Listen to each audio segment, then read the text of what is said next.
বাংলাদেশের অন্তর্বর্তী সরকারের প্রধান উপদেষ্টা ডক্টর মোহাম্মদ ইউনূসের কাছে চিঠি লিখেছেন জাতিসংঘের মহাসচিব অ্যান্টোনিও গুতেরেস। সেখানে তিনি বলেছেন, শান্তি প্রতিষ্ঠা এবং অন্তর্ভুক্তিমূলক গণতান্ত্রিক উত্তরণের পথে তার সরকারের প্রচেষ্টাকে সম্পূর্ণ সমর্থন করে জাতিসংঘ। বাংলাদেশ তার ইতিহাসের একটি গুরুত্বপূর্ণ সন্ধিক্ষণে দাঁড়িয়ে রয়েছে উল্লেখ করে তিনি বলেন, এই ক্রান্তিকালীন সময়ে সহিংসতার অবসান, জবাবদিহিতা নিশ্চিত এবং গণতান্ত্রিক নির্বাচনের পথে নির্ধারণে ডক্টর ইউনূসের নেতৃত্ব হবে অত্যন্ত গুরুত্বপূর্ণ। গত 16 আগস্ট ডক্টর মোহাম্মদ ইউনূসের কাছে পাঠানো চিঠিতে অ্যান্টোনিও গুতেরেস বলেন, জাতিসংঘ ডক্টর ইউনূসের নেতৃত্বাধীন অন্তর্বর্তী সরকারের সাথে কাজ করতে এবং অনুরোধ পেলে যে কোনো সমর্থন দিতে প্রতিশ্রুতিবদ্ধ। চিঠিতে জাতিসংঘ প্রধান গণপ্রজাতন্ত্রী বাংলাদেশের অন্তর্বর্তী সরকারের প্রধান উপদেষ্টা হিসেবে ডক্টর ইউনূসের দায়িত্ব গ্রহণের জন্য তাকে শুভেচ্ছা জানান।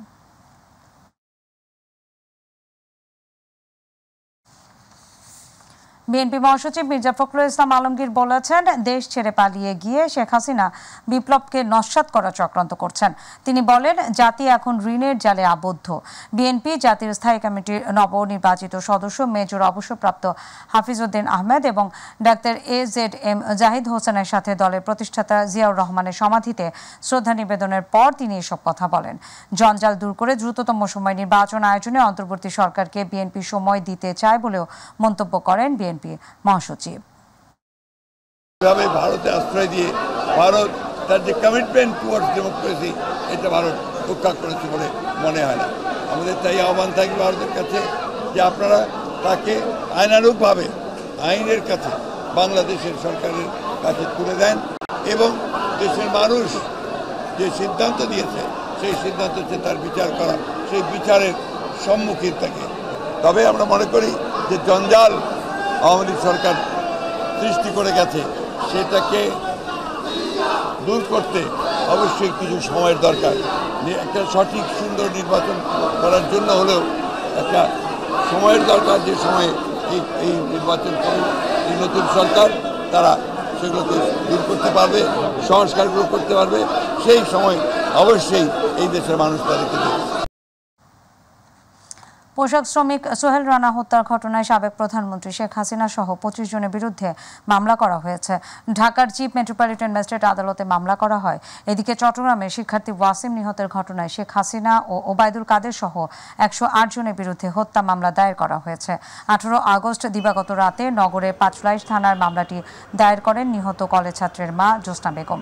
এই মামলার অন্য আসামিরা হলেন সাবেক পররাষ্ট্রমন্ত্রী ডক্টর হাসান মাহমুদ, শিক্ষামন্ত্রী মহিবুল হাসান চৌধুরী নওফেল, চসিক মেয়র রেজাউল করিম চৌধুরী, নগর আওয়ামী লীগের সাধারণ সম্পাদক আজম নাসির সাহেব, সংসদ সদস্য মহিউদ্দিন বাচ্চু সহ 108 জনকে।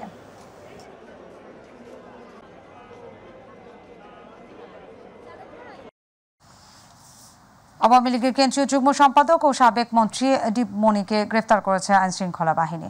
সন্ধ্যায় রাজধানী বারিধারা DOHS এলাকা থেকে তাকে গ্রেফতার করা হয়। তাকে আটক করেছে ডিবি গুলশান বিভাগের একটি দল। দীপমণির বিরুদ্ধে চাঁদপুর এবং ঢাকায় মামলা রয়েছে। গ্রেফতারের পর দীপমণিকে মিন্টু রোডের ডিবি কার্যালয়ে নেওয়া হয়। এদিকে সাবেক যুব এবং ক্রীড়া উপমন্ত্রী এবং নেত্রকোনা 2 আসনের সাবেক সংসদ সদস্য আরিফ খান জয়কে গ্রেফতার করেছে ডিএমপি। মোহাম্মদপুর থানার হত্যা মামলায় আরিফ খান জয়কে গ্রেফতার করা হয়। আজ তাদের 10 দিনের রিমান্ড চেয়ে আদালতে সোপর্দ করবে পুলিশ।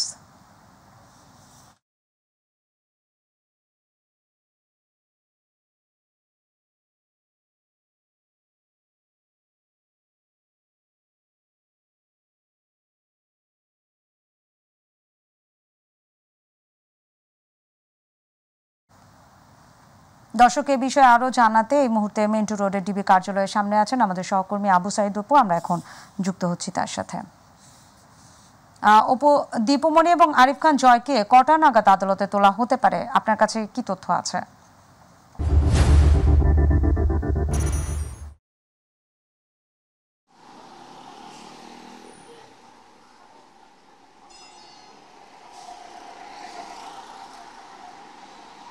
নাদিয়া, আপনাকে ধন্যবাদ। আপনার মাধ্যমে দর্শকদেরকে জানাতে হয় যে বাংলাদেশ মানে এই যে আপনার 5ই আগস্টের ঘটনার পর যে পট পরিবর্তন ঘটেছে, এর পরপরই কিন্তু অনেক এমপি এবং মন্ত্রী বা রাঘব বোয়াল কিন্তু আইনশৃঙ্খলা বাহিনীর কাছে আসলে ধরা খেয়েছে এবং ধরা খাওয়ার পরে কিন্তু তাদেরকে বিচারের আওতায় মানে আনা হয়েছে। এরই ধারাবাহিকতা কিন্তু গতকালকে যে আওয়ামী লীগের যুগ্ম সম্পাদক মানে কেন্দ্রীয় কমিটির এবং মানে সাবেক মন্ত্রী দীপু মণি তাকে কিন্তু গ্রেপ্তার করেছে ডিওএসএস থেকে এবং ডিবির একটি দল। এরপর তাকে আসলে বনানী জোনে আনা হয়, তারপরে ডিবিতে আনা হয়। এর কিছুক্ষণ পরপর কিন্তু সাবেক যে উপমন্ত্রী রয়েছেন যুব ক্রীড়া উপমন্ত্রী আরিফ খান জয়, তাকেও কিন্তু আসলে যে মোহাম্মদপুরের হত্যাকাণ্ডের মামলা যে মানে ছিল সেই মামলায় কিন্তু তাকে আসলে গ্রেপ্তার করা হয়েছে। এবং আমরা যতটুকু জানতে পেরেছি তাদেরকে কিন্তু প্রথমে গুলশান কার্যালয়ে নেওয়া হয়েছিল, এরপর সেখান থেকে ডিবি কার্যালয়ে সে নিয়ে এসে আসলে তাদের সাথে জিজ্ঞাসাবাদ করা হচ্ছে, তাদের সাথে কথা বলা হচ্ছে। তবে ধারণা করা হচ্ছে, আমরা যতটুকু জানতে পেরেছি মাহমুদপুর থানার ওসির সঙ্গে আমরা কথা বলার চেষ্টা করেছি, তিনি আমাদেরকে জানিয়েছেন যে আজকে যে দুজনকে আসলে আদালতে তোলা হবে, অর্থাৎ সম্ভাব্য যে সময়টুকু বলেছে 3:30 মিনিটে, এরপরে কিন্তু ঠিক 5টার দিকে আদালতে তোলা হতে পারে এমন একটা ইঙ্গিত দিয়েছেন। তিনি জানিয়েছেন যে তারা আজকে 10 দিনের তাদের মানে রিমান্ডও মানে চাইতে পারেন, এরকম আমরা একটা ইঙ্গিত পেয়েছি। এখন আসলে মানে সবাই সময়ের মানে অপেক্ষায় রয়েছেন। এখানে অনেক গণমাধ্যম কর্মী এখানে অবস্থান করছেন। যে দুজন গ্রেপ্তার হয়েছেন এই দুজনের বিরুদ্ধে আসলে মানে আদালত কি সিদ্ধান্ত নিতে যাচ্ছে এবং তাদের যে রিমান্ড আবেদন যে আসলে করা হবে তা কতটুকু মঞ্জুর করা হবে সেই বিষয় মানে অপেক্ষায় এখন আসলে সবাই মানে প্রহর গুনছে। তবে একটি বিষয় না বললে নয়, মানে যে সাবেক মন্ত্রী যে দীপু মণি, তিনি ক্ষমতা থাকালীন অবস্থায় যে মানে শিক্ষা খাতকে যে নৈরাজ্যের দিকে ঠেলে দিয়েছিল এবং শিক্ষা খাতকে যে উন্নয়নের দিকে না করে যে কারিকুলামগুলো তৈরি করেছিলেন, যেগুলো বর্তমান সময়ের কাছে যুগোপযোগী নয়, এরকমও কিন্তু অনেকটা মন্তব্য এসেছে। এবং এই শিক্ষামন্ত্রী যে সাবেক শিক্ষামন্ত্রী যে দীপু মণি যা মানে রয়েছেন, তার বিরুদ্ধে কিন্তু বেশ কয়েকটি মামলাও হয়েছে এবং সেটা চাঁদপুর এবং ঢাকায় কিন্তু দুটো মামলার প্রেক্ষিতে তাকে গ্রেপ্তার করা হয়। এবং আরিফ খান যে আসলে আছেন জয়, যে যুব উন্নয়ন অধিদপ্তর যে আপনার যে উপমন্ত্রী, তাকেও কিন্তু আসলে মাহমুদপুরে যে হত্যাকাণ্ড সংঘটিত হয়েছে ছাত্র বৈষম্য বিরুদ্ধে আন্দোলনে, সেই হত্যাকাণ্ডে তাকেও গ্রেপ্তার করা হয়েছে। এখন শুধু অপেক্ষা মাত্র ডিবি কার্যালয় থেকে বিকাল 3:30 মিনিটে নেওয়ার কথা আছে কোর্টের দিকে এবং কোর্টে ওঠানোর কথা রয়েছে বিকাল 5টার দিকে। তো এই ছিল নাদিয়া আমার কাছে সর্বশেষ খবর। পরবর্তী সংবাদে যুক্ত হয়ে আমরা জানাতে পারবো যে আসলে যাদেরকে নেওয়া হচ্ছে কোর্টে তার সর্বশেষ পরিস্থিতি কি। তো নাদিয়া। অপু, আপনাকে ধন্যবাদ। দর্শক, মেট্রো রোডের ডিবি কার্যালয় থেকে আমাদের সঙ্গে যুক্ত হয়েছিলেন সহকর্মী আবু সাইদ অপু। আওয়ামী লীগ সরকারের সাবেক স্বাস্থ্যমন্ত্রী জাহিদ মালেক, সমাজ কল্যাণ মন্ত্রী ডাক্তার দীপু মণি, সাবেক সংসদ সদস্য শেখ হেলাল উদ্দিন সহ 13 জনের ব্যাংক হিসাব জব্দের নির্দেশ দিয়েছে Bangladesh financial intelligence unit BFIU। পাশাপাশি তাদের মালিকানাধীন ব্যবসা প্রতিষ্ঠানের ব্যাংক হিসাবের লেনদেনও স্থগিত করা হয়েছে। সোমবার দেশের সব ব্যাংক এবং আর্থিক প্রতিষ্ঠানকে চিঠি দিয়ে এই নির্দেশনা জানিয়েছেন BFIU। সংস্থাটি জানান তাদের ব্যাংক হিসাব জব্দ করা হলো, পাশাপাশি তাদের মালিকানাধীন ব্যবসা প্রতিষ্ঠানের ব্যাংক হিসাবে লেনদেনও স্থগিত করা হয়েছে।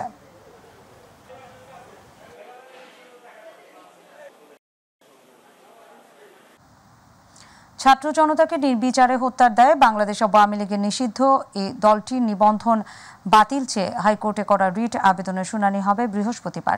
আজ বিচারপতি KM আসাদুজ্জামানের নেতৃত্বাধীন হাইকোর্ট বেঞ্চ প্রাথমিক শুনানি নিয়ে এই আদেশ দেন। সোমবার মানবাধিকার সংগঠন সার্ডার সোসাইটির পক্ষে নির্বাহী পরিচালক আরিফুর রহমান মুরাদ ভূঁইয়া রিটটি দায়ের করেন। রিটে যেসব প্রতিষ্ঠান শেখ হাসিনার নামে রয়েছে সেগুলোর নাম পরিবর্তনও চাওয়া হয়। রিটে দেশ সংস্কারের লক্ষ্যে বর্তমান অন্তর্বর্তী সরকারের মেয়াদ সর্বনিম্ন 3 বছর চাওয়া হয়েছে। সেই সঙ্গে বিদেশে পাচার করা 11 লাখ কোটি টাকা ফেরত আনতে এবং বিগত সরকারের আমলে চুক্তিভিত্তিক নিয়োগ পাওয়া কর্মকর্তাদের বদলি চাওয়া হয়েছে।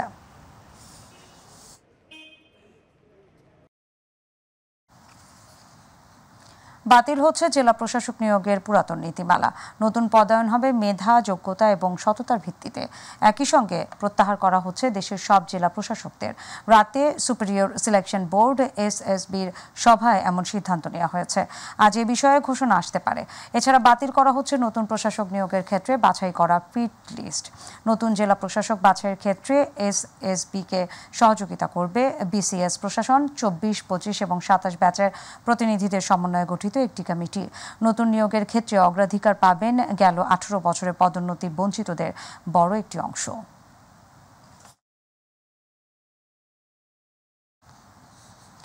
ছাত্র আন্দোলনের সময় হামলার ঘটনায় শরীরে গুলি নিয়ে দিন পার করছে কুড়িগ্রামের ছেলে ইলহাম সরকার।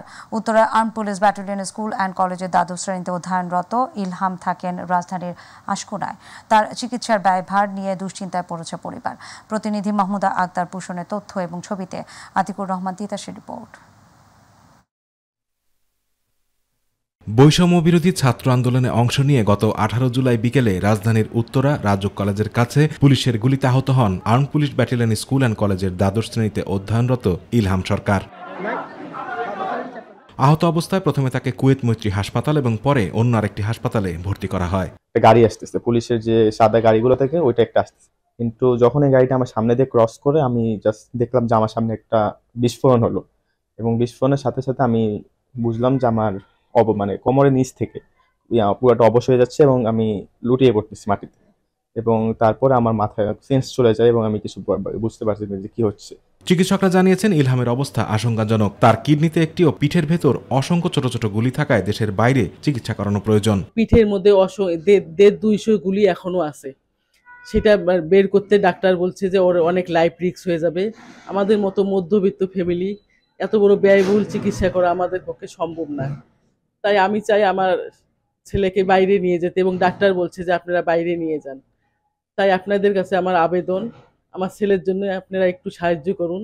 ছেলের চিন্তায় ঘুম নেই বাবা মায়ের, সারাক্ষণ বুক চাপড়ে সন্তানের জন্য আহাজারি করছেন তিনি। কিভাবে সন্তানের চিকিৎসার ব্যয় মেটাবেন তা নিয়ে শঙ্কায় ইলহামের বাবা। এখন আমি আশা করতেছি হয়তো আমার ছেলে যদি কেউ আপনারা যদি আমার কাছে আকুল আবেদন থাকে, যদি সহযোগিতা করেন, পাশে থাকেন, তাহলে হয়তো আমি চিকিৎসাটা করাইতে পারবো দেশের বাইরে এবং তারপরে আল্লাহ যদি ভালো করে ওকে নিয়ে আসেন। প্রাণের ভয় না পেয়ে দেশ মুক্তির সংগ্রামে গিয়ে আহত ইলহাম আবারও নিজের পায়ে উঠে দাঁড়াবে, গড়ে তুলবে স্বাভাবিক জীবন, এমন আশায় বুক বেঁধে আছেন ইলহামের স্বজন ও সহপাঠীরা। আতিকুর রহমান তিতাস, মাই টিভি। পঙ্গু হাসপাতালে চিকিৎসাধীন বৈষম্য বিরোধী ছাত্র আন্দোলনের আহতদের চিকিৎসার খোঁজ নিয়েছেন অন্তর্বর্তীকালীন সরকারের স্বরাষ্ট্র উপদেষ্টা লেফটেন্যান্ট জেনারেল অবসরপ্রাপ্ত মোহাম্মদ জাহাঙ্গীর আলম চৌধুরী।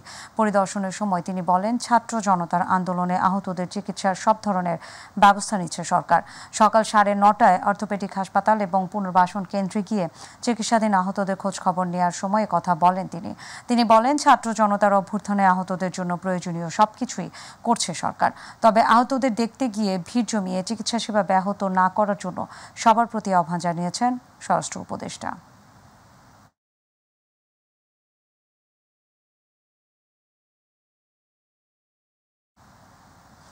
বৈষম্য বিরোধী ছাত্র আন্দোলনে যারা হত্যাকাণ্ড চালিয়েছে দ্রুত সময়ের মধ্যে তাদের এবং নির্দেশদাতাদের বিচারের আওতায় আনা হবে বলে জানিয়েছেন তথ্য উপদেষ্টা নাহিদ ইসলাম। রাতের রাজধানীর মহাখালীতে শহীদ গোলাম নাফিজের পরিবারের খোঁজ নিতে গিয়ে সাংবাদিকদের প্রশ্নের জবাবে তিনি কথা বলেন। নাহিদ বলেন, আওয়ামী লীগ সভানেত্রী শেখ হাসিনা সহ হত্যার সাথে যারা জড়িত তাদের সবাইকে দেশে ফিরিয়ে এনে বিচারের মুখোমুখি করা হবে।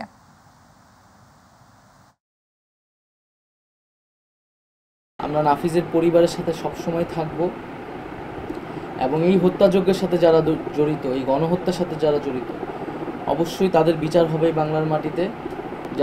যারা এটার সাথে জড়িত আওয়ামী লীগের বিভিন্ন নেতাদের গ্রেফতার প্রক্রিয়া শুরু হয়েছে। খুবই দ্রুত সময়ের মধ্যে যারা দেশে পালিয়ে আছে বিভিন্ন জায়গায় তাদেরকে গ্রেফতার করা হবে এবং যিনি হুকুমের আসামি, এই রক্তপিপাসু শেখ হাসিনা যিনি এখন পালিয়ে আছে, তাকেও বাংলাদেশের মাটিতে এনে বিচারের আওতায় আনা হবে। নোয়াখালীতে নিম্নচাপের ফলে টানা 96 ঘন্টার ভারী বৃষ্টিতে তলিয়ে গেছে স্কুল, কলেজ সহ উপজেলা পরিষদ। জনজীবনে নেমে এসেছে স্থবিরতা। জলাবদ্ধতার কারণে বাসা বাড়িতে আটকে পড়েছে মানুষ। সঠিকভাবে খাল খনন না করা এবং দখলের কারণে এমন পরিস্থিতি বলে জানিয়েছেন সাধারণ মানুষ। নোয়াখালী প্রতিনিধি ইশফাক ইয়াসিনের তথ্য এবং ছবিতে জুবাইর রহমানের রিপোর্ট।